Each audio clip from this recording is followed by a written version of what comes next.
on the phone for me, please. Lisa Evers talk. She was at the New York podcaster trial. The Troy Ave, Irving Plaza situation. Yeah. So we're going to get some information on that. But remember, two Lady Gagas.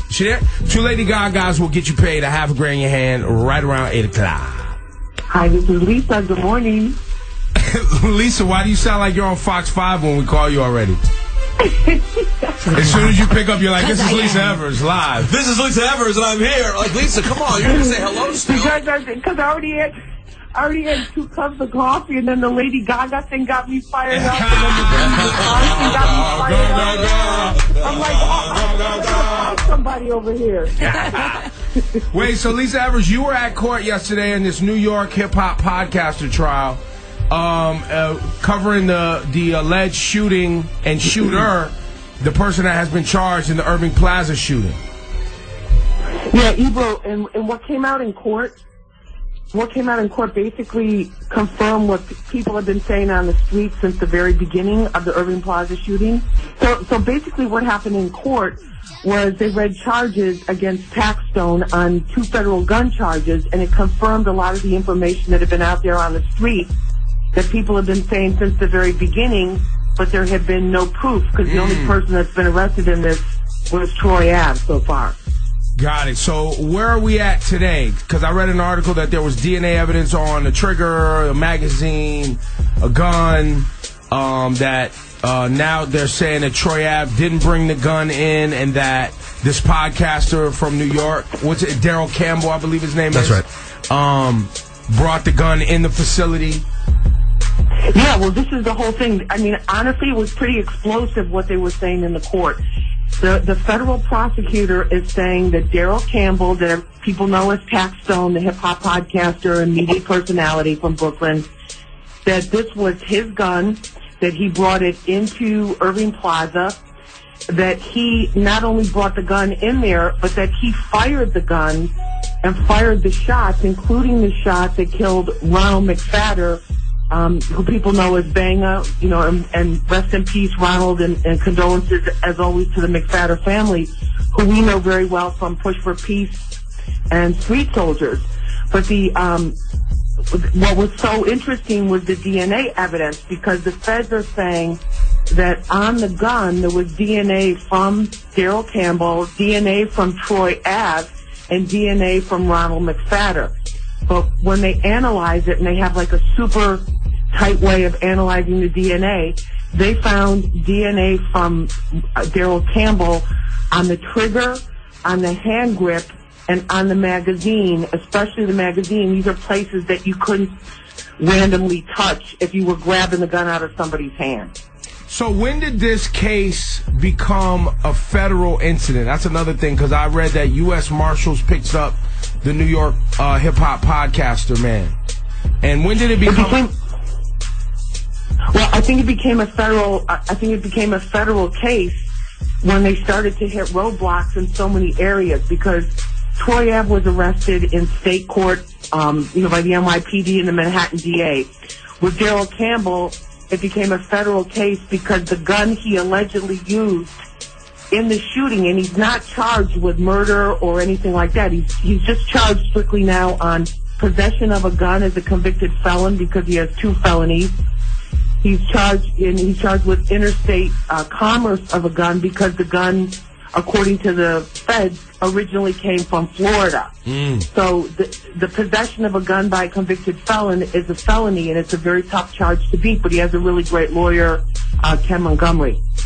And so, I guess at this point, he's out. Laura, you heard he's out. The podcaster is out on bail. Well, yeah, I read that he was out on bail right now and just on house arrest. Got it. Well, they gave him the bail. Let me just tell you what I found out just a little while ago. The judge granted him the bail package. I don't know if he's physically out, but there's another hearing this morning because the prosecutors do not want Daryl Campbell.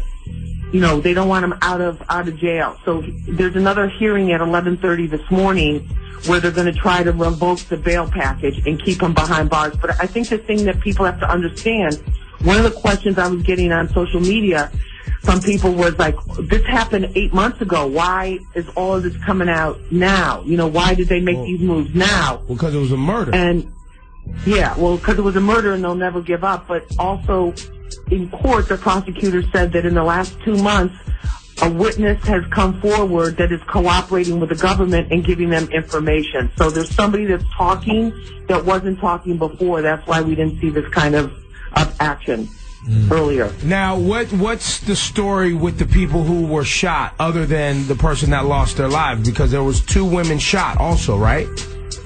Right. And the prosecutor says that the gun, there was a struggle with the gun.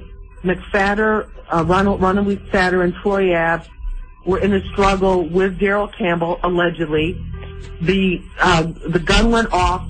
Daryl Campbell fired the shots that killed Ronald McFadder, that also wounded Troy Ave, and the shot that injured the shots that 2 other shots that injured the 2 women.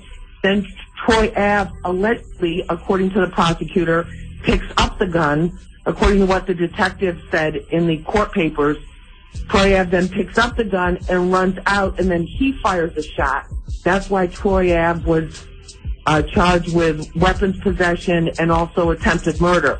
And then that gun, Daryl Campbell's gun, was allegedly found in the van along with the 2 other guns in the van that took Troy Ave to the hospital. That's what the prosecutors are saying. Got it. Lisa Evers from Fox 5, ladies and gentlemen. I think I must reiterate, the first time we covered this many months ago, I was very clear in giving everyone involved a big congratulations. Congratulations, you played yourself. Because these individuals involved in this are the people who always are talking about they're doing something for the culture. Right. And anyone and everyone that brings a weapon into a gathering of fans of hip-hop music and jeopardizes the jobs of the security, the bartender, the people working at the facility, the artists on stage who their careers are jeopardized because you think it's okay to bring guns into a facility where everyone is trying to better themselves, That's right? Like exactly. create business and have careers. I give all of y'all that throw around this for the culture, because you're not talking about hip-hop culture. You must be talking about jail culture. A big congratulations, you played yourself. Because that's not how it's supposed to be done. Fact. You leave street business in the street. When you come to the venue to love hip-hop and love the music, you come there without your weapons. That's always been the rule.